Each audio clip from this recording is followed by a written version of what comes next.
That chant and all the chants that we do are in the chant book. And there's a chant book here for people who are in the room, the before and after lecture chant book. It's a before and after lecture chant. And some of you have it at home, and I think we have it. It goes out in the newsletter. And you can also, if you talk to Constance, we have a second edition chant book. The first edition chant book for a small donation could be yours. I'd like to have your very own.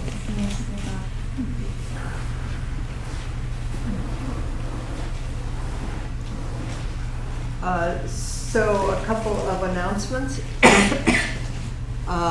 Practice period begins October 11th.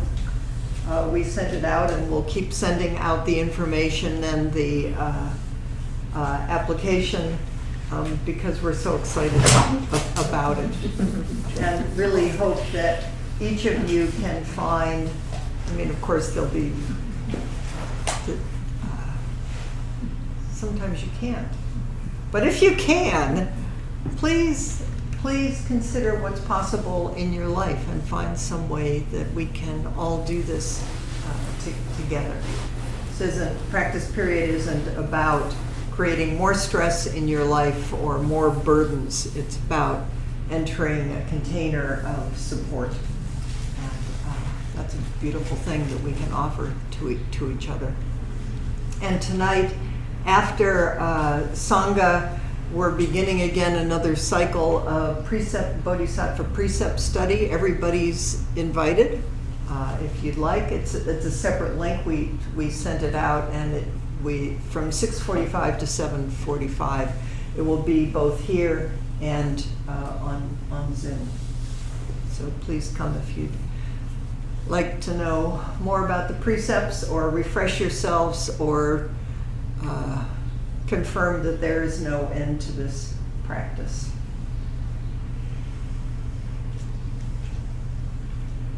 So we have been for a few weeks studying the Bodhisattvas. This is our last week. This week tonight we'll study Tara, practice with Tara, and Thursday we'll practice with Maitreya, the future Buddha of loving kindness and friendliness, which is very good news that's what, contrary to what it may look like out there, that's actually what all of this is giving rise to. I want to thank Erica for presenting and helping us all actualize Avalokiteshvara last Thursday.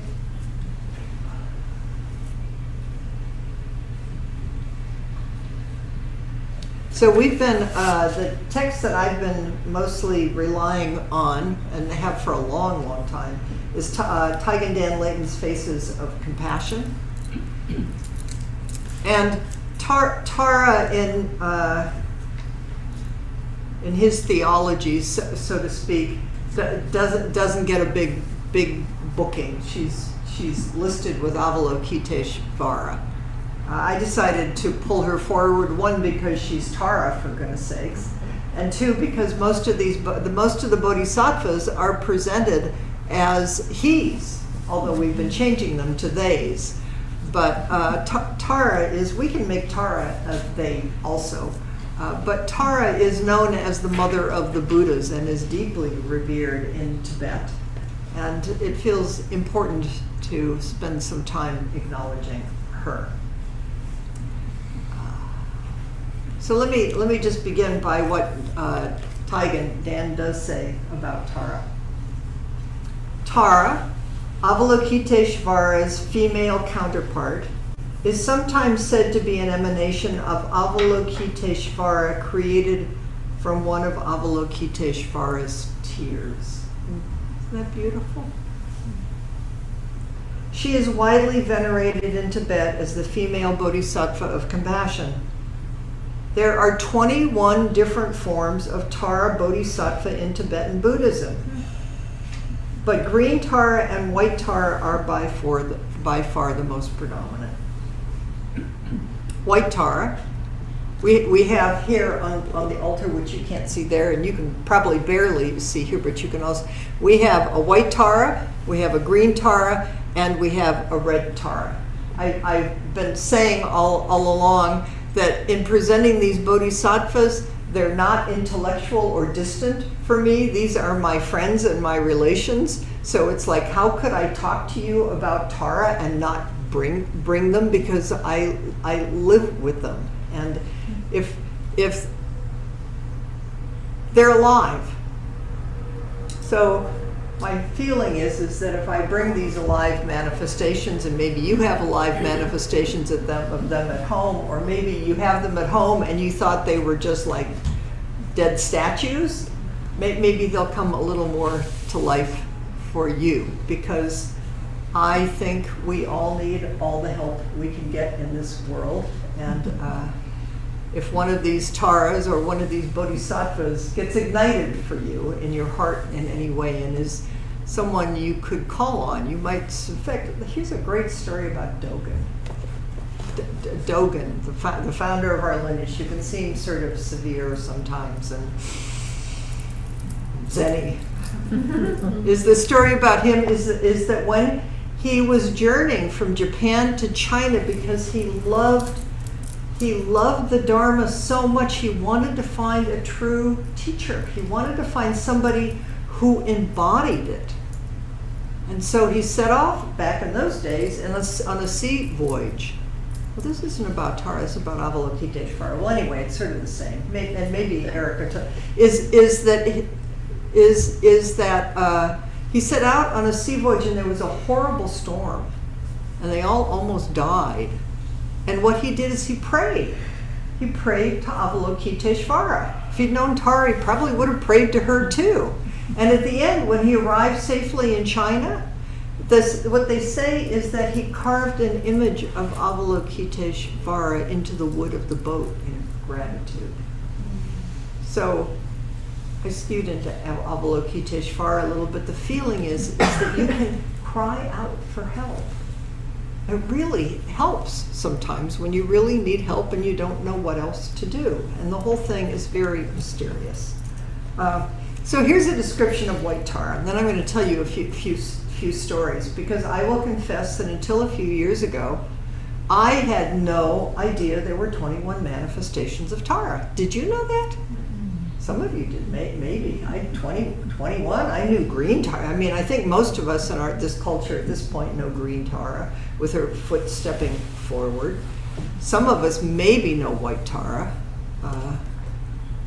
The 21, we'll see how this goes, but I wanted to introduce you to all 21 of them for a moment, because I met them at Sultan Alione's, and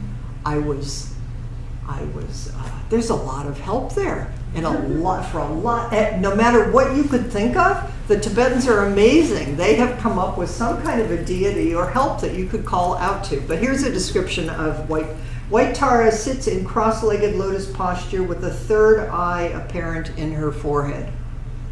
She is dazzlingly radiant and graceful, with eyes on her palms and the soles of her feet indicating her aware generosity. She's here, you probably can't see her with the reflection of the light. She bestows peace, prosperity, long life, health, and good fortune. So she's seated, meditation style. Green Tara sits graciously with her right leg extended down, resting on a lotus, head slightly tilted and hands holding up lotus blossoms.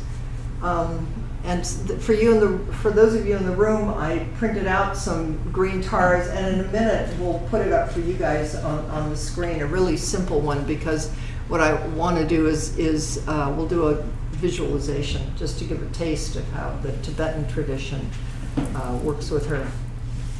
Green Tara's energetic sitting posture signifies the integration of wisdom and art. I've always, Green Tara, as I've understood her, is that she's stepping out into the world. is that she's called on, and as the mother of the Buddhists, to help, and the Tibetans actively call on her. I think in Christian tradition, there's some similarity here, the way that people call out to the Virgin Mary. It's feminine, mother.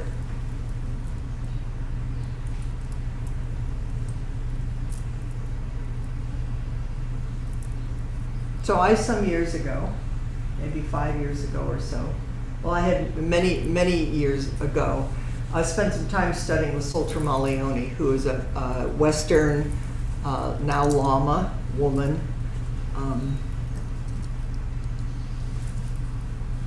Because I found Zen to be, at that time, I was hungry for the feminine, and wasn't having such an easy time finding it in Zen. So I went off to study with Sultra Malioni. And she really helped me. She really helped me in the sense of that I discovered and knew that I didn't need to go anywhere. It was all right here. But she helped unlock that for me. But some years ago, maybe 5 years ago, 4 years ago, I wanted to do an individual retreat. Which again, you don't do in Zen so much. You do everything together, collectively, which is beautiful, and it's based in Japanese tradition, which is part of that, where that comes from. But Tibetans do solitary retreats, and there were retreat cabins. So I went to, well, Bruce and I both went. We were both doing solitary retreats, and we both had a separate solitary cabin up on a mountain, on different sides of the mountain. And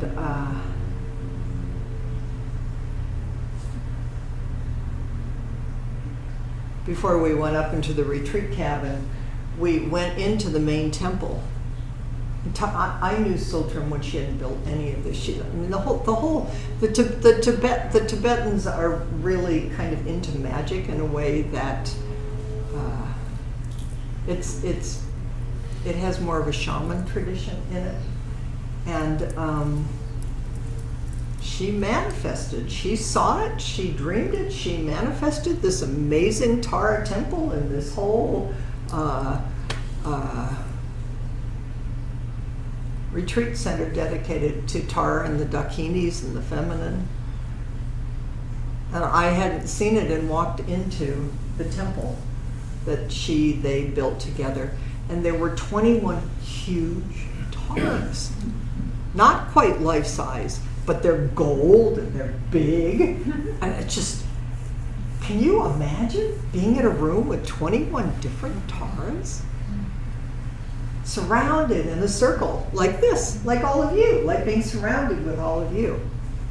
So I thought that I might spend, well, first I want to tell you this story. Then I thought I would maybe, what you do when you go in is you walk, well, at least what we did is you walk around and you circumambulate, and they have the name of the different Taras and what each one does, so that you can call upon them.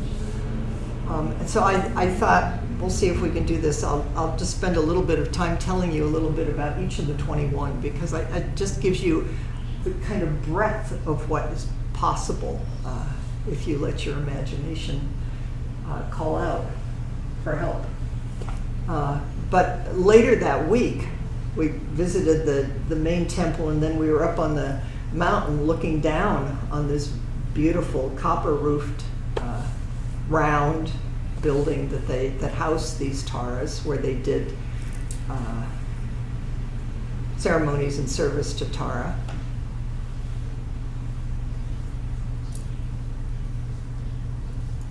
There'd just been a big lightning storm.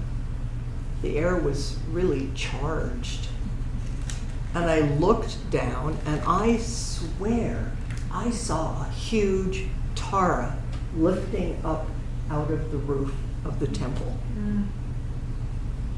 Now you could say, what did you see? And my conscious mind, all I remember is that she had huge thighs and legs and presence, and she was as real as anything, and then of course you blink and she's gone.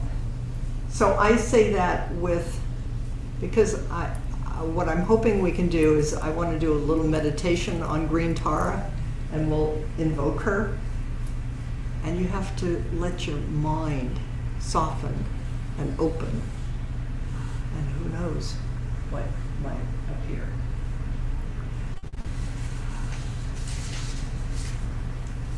So 21 Taras.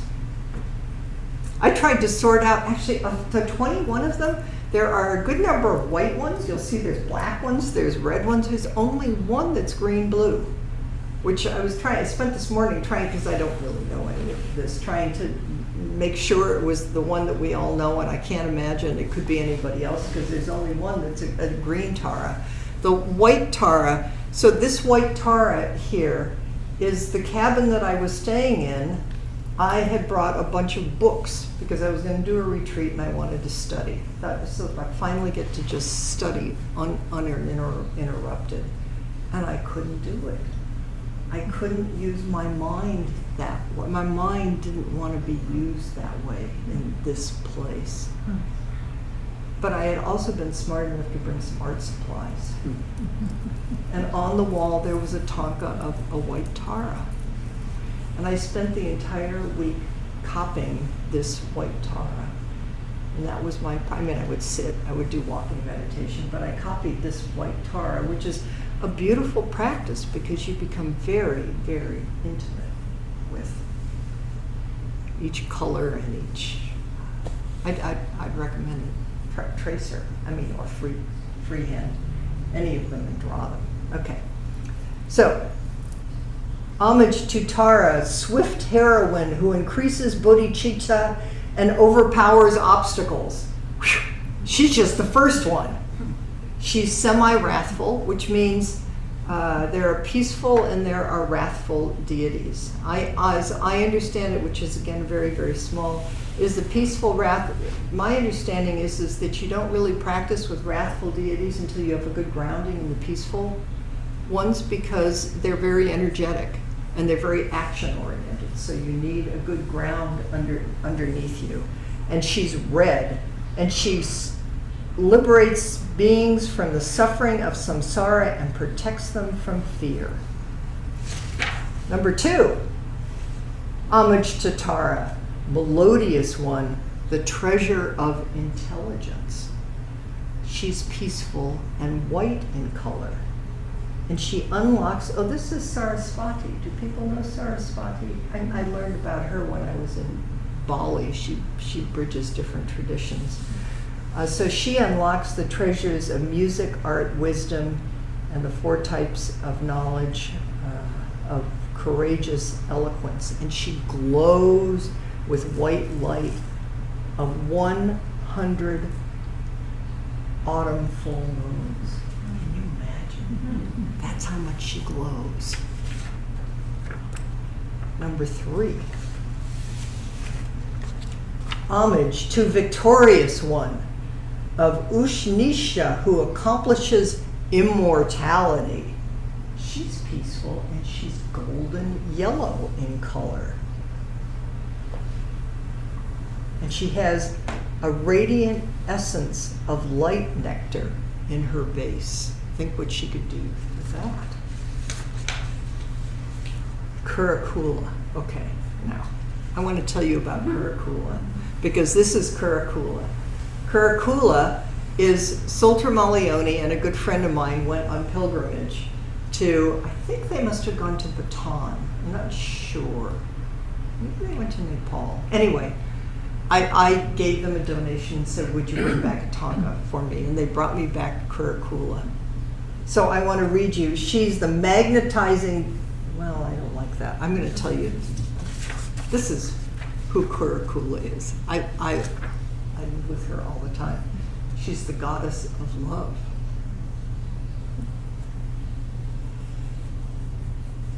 She transforms ignorance and turns negative emotions into pure awareness, so that heartfelt emotions are now devoid of selfish purposes and dedicated entirely to the well-being of all sentient beings. So she offers unconditional love and tenderness to help eliminate suffering. Her red color symbolizes her passion and her relationship to love. And I love it that what she does is she shoots roses. She has a bow and arrow, and she shoots roses of compassion at people to help wake them up. So you can look at her later, but I obviously am quite fond of Curricula. Okay. Homage to great terrifying lady who completely destroys negativity. Would you like to be her friend? Sounds good to me. She's wrathful and she's dark red. She is worshipped and praised by all, and her power subsides all negative forces. Ooh, here. She's surrounded by blazing lassos of flames and sparks. You think Zen is dull? Just spend a little bit of time. These Taras will enliven things.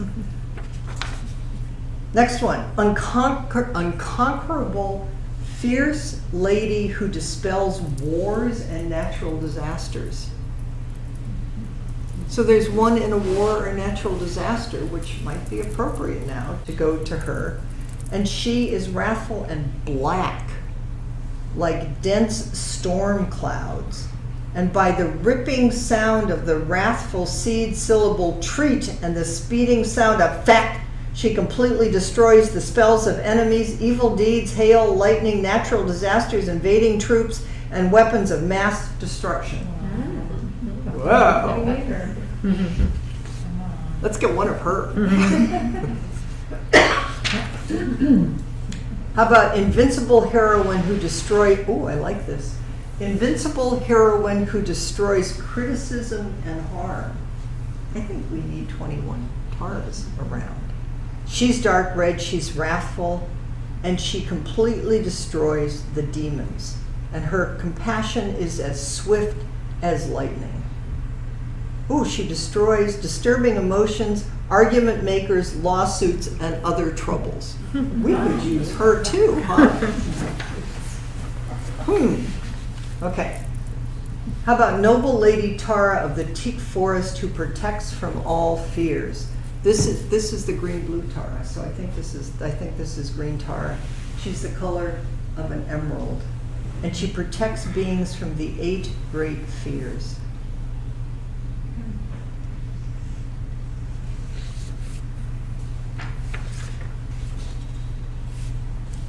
The victorious one, the victorious over the 3 worlds, she who overpowers the universe. She's peaceful and she's red in color, and rainbow light emanates from her body. She empowers all beings and sets them on the path of liberation. We're only halfway through here. How about bestowing wealth and removing poverty? She's semi-wrathful and golden red in color. Her shower of blessing fills the entire world, completely liberating sentient beings in the suffering of poverty. She showers down wealth, accomplishing auspicious, bringing timely seasons, prosperity, and harmony to the land. She's peaceful and she's gold in color, and she benefits all beings, plants, and harvests, and brings perfect balance and prosperity.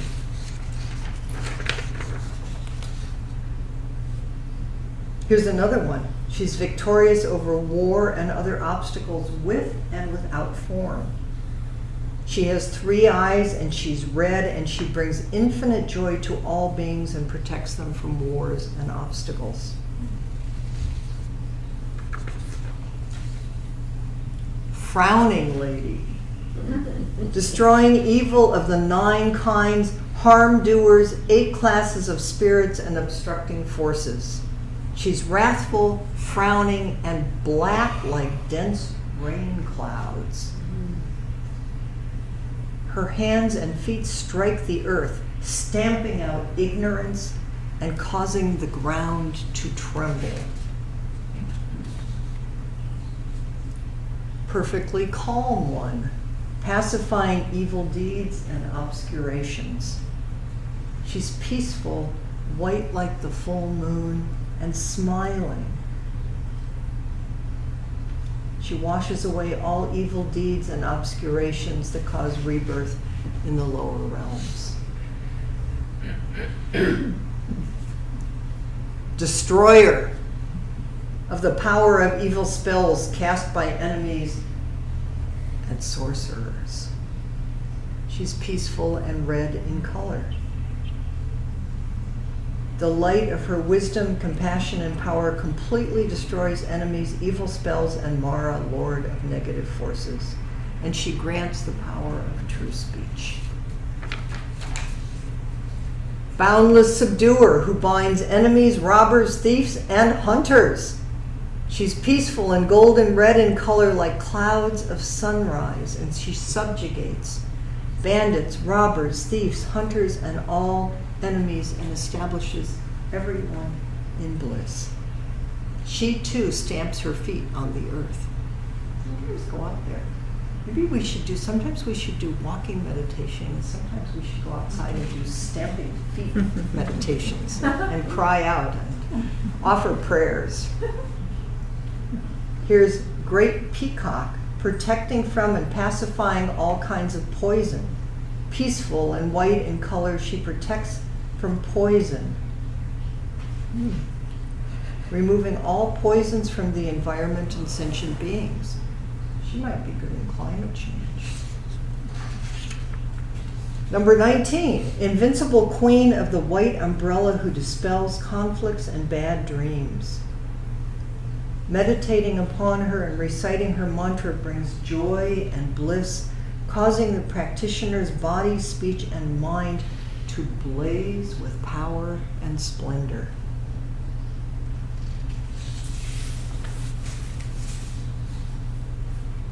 Noble lady of mountain retreat, clothed in leaves, who removes contagious diseases. Good in this time too. She's peaceful and yellow-red, like saffron. Her eyes are like that of the full moon. From the sun of her right eye shines radiant light, destroying all disease-bearing beings. And from the moon of her left eye, a stream of nectar descends, healing all forms of disease, including their causes and consequences. And number 21. Goddess endowed with light who replenishes the longevity and life force of the sick. Peaceful and white, she radiates light, completely pacifying all obstacles, outer forces, inner imbalance of elements. She holds a flower that's a golden fish.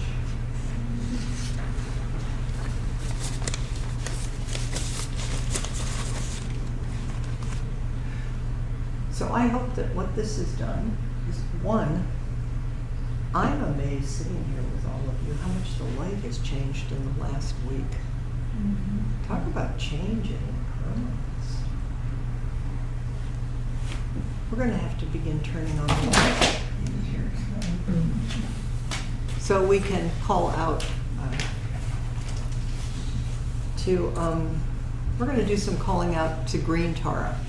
So those of you who in the room who have her, and Gretchen, you want to put her up for a minute?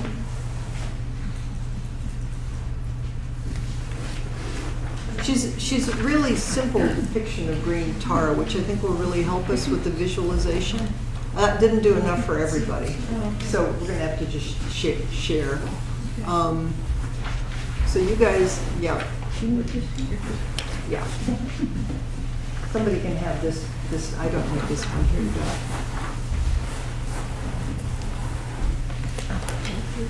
So I'm going to share some from Lama Palden, who's a wonderful woman, Tibetan teacher, Western woman.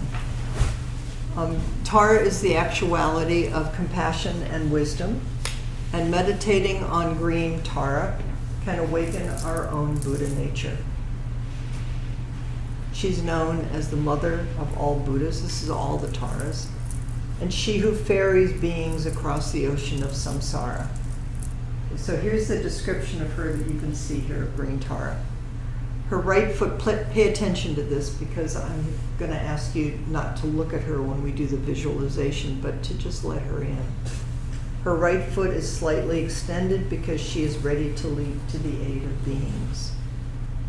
Her right hand is opened out on her right knee in the gesture of generosity. Her left hand holds the stem of a lotus flower which is blossoming next to her left ear. In order for Tara to be able to benefit us, we need to approach her with an open heart and mind. Through continued meditation practice on Tara, we can establish a relationship in which we are able to trust and rely on her. And the more we are able to open to Tara, the more she is able to benefit us. Here's a story from Lama Palden. A recent example was a period of anxiety and uncertainty I experienced after I sold my home of many years and didn't know what was going to happen next. I called upon Tara for help and opened to her presence in the sky in front of me. As I imagined her nectar of unconditional love pouring into the crown of my head from her outstretched right hand, I felt soothed and comforted. I let go of any anxiety and fear and connected with my awakened nature. Peace, emptiness, love, and awareness. Tara again, and in this case green Tara, reminds me of who I truly am. So the way the Tibetans do visualization practices is very precise. I couldn't do it. It's one of the reasons I came back to Zen. I'm a complete Tibetan failure. I can follow my breath. But I can completely, so if you can follow this visualization in whatever way you follow it, or just let the words wash through you, it's a concentration practice, the way that the Tibetans do it. But here's from Lama Palden a very simple, basic version of the visualization that you can do that contains all the essential steps of a deity practice. Okay, here we go. Soften your heart and mind. Let your mind settle and rest in open awareness. Take refuge in just this, breathing in and breathing out.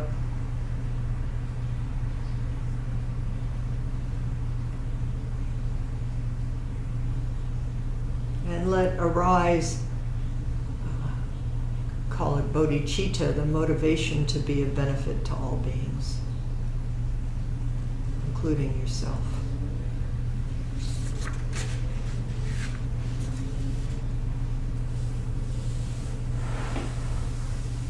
Here's the traditional recitation. You can find your own words.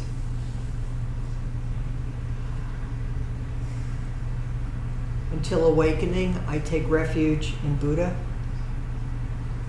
I take refuge in Dharma. I take refuge in Sangha.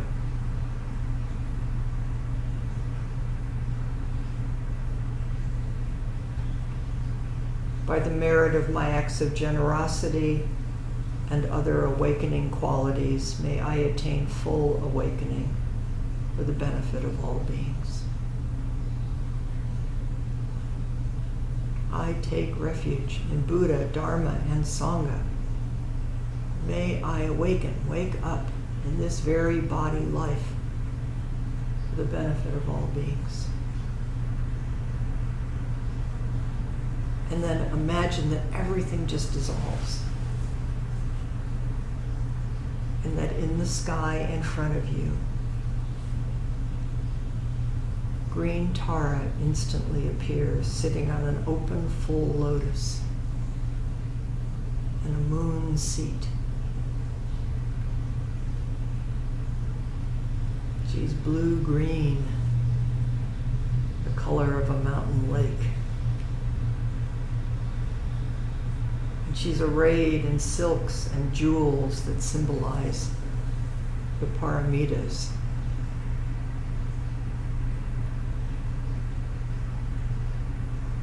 A of awakened life and practice.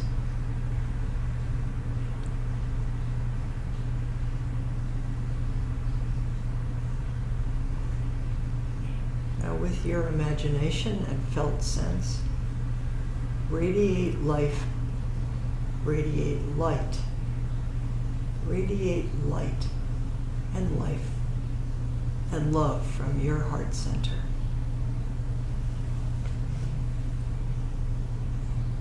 And imagine that this light radiating from your heart center is purifying the entire world.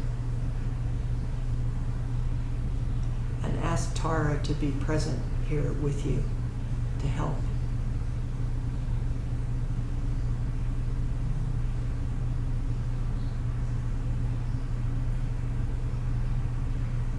Imagine that you have become inseparable from Tara and from her deep love, and vow to save all beings.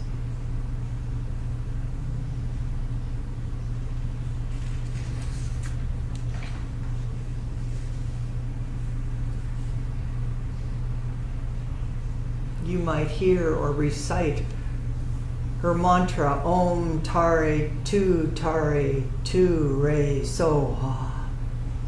Om Tare Tu Re Soha. And imagine that from her right hand comes a river of wisdom and love that is turquoise green in color. It removes all fear and gives protection and removes obstacles and transmits to you her awakened love.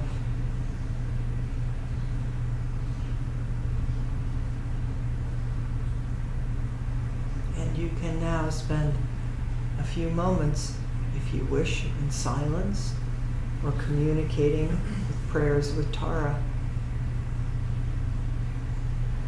saying whatever you would like, pouring out your heart to her and receiving whatever she may want to say to you. Receiving her love and blessings.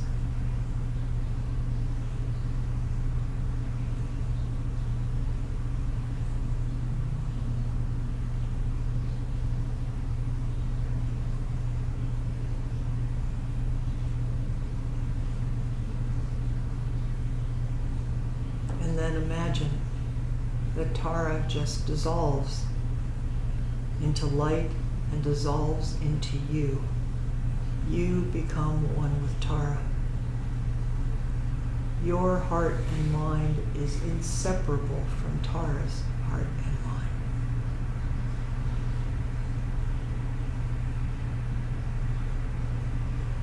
You might even see or experience your own body as Tara's body. And in your heart area, there may be a blue-green light.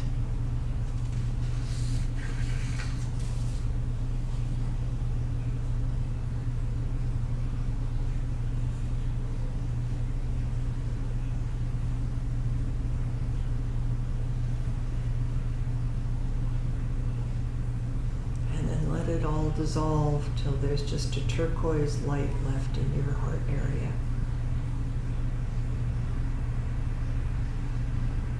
And then dissolve into space like a rainbow disappearing into the sky.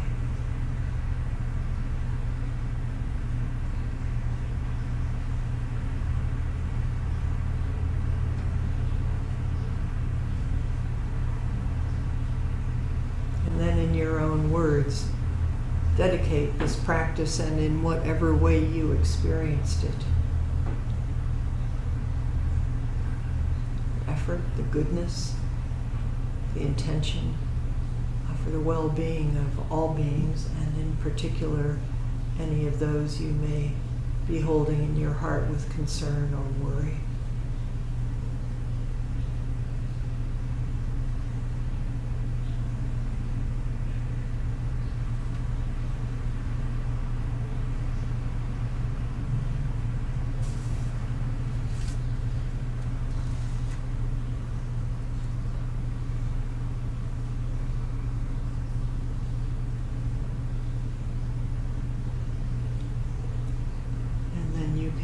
fully back.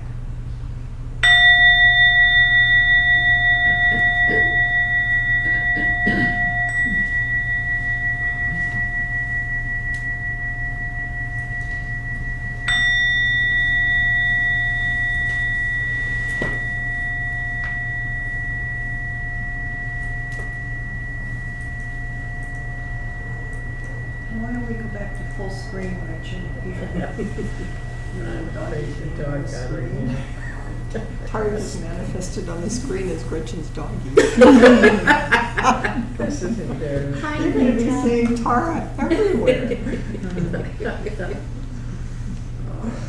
here we go. Alright. So I'm curious, we don't have time to break up into groups, but why don't we just hear from people here and people on screen,